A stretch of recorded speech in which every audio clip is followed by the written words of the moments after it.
Greetings, Daniel Persetto for Adobe Photoshop CC Creative Cloud Edition. And we have some new features in the 3D panel I'd like to talk about. If you right-click the 3D panel, you'll notice some new features here, a menu with the drop-down menu here. You can add from File, you can add to your 3D scene. You can add, for example, a sphere. We'll just throw that in there, a giant snowball. There you go.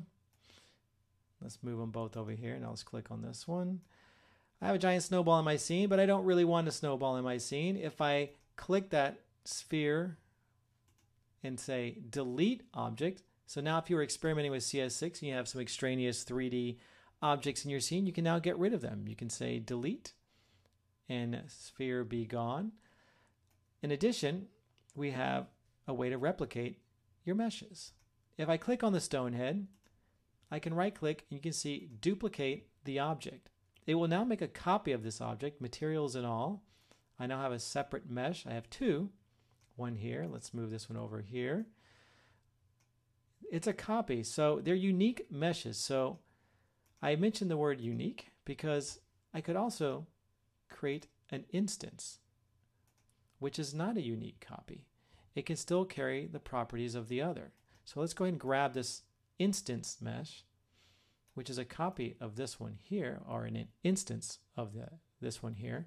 And what I mean by that is if I create a material change, the object that it's replicated from will inherit those changes.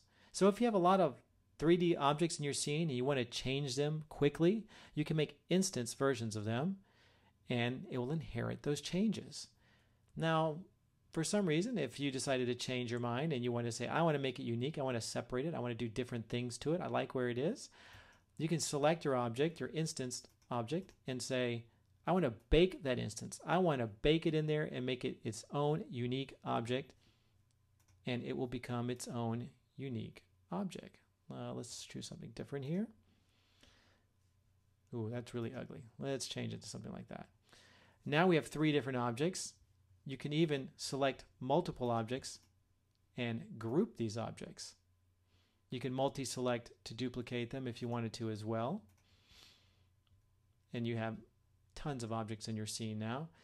And there you go. Those are some of the new properties of the 3D panel. Explore, enjoy, and if you have any questions, comments, please leave them. Thanks for watching.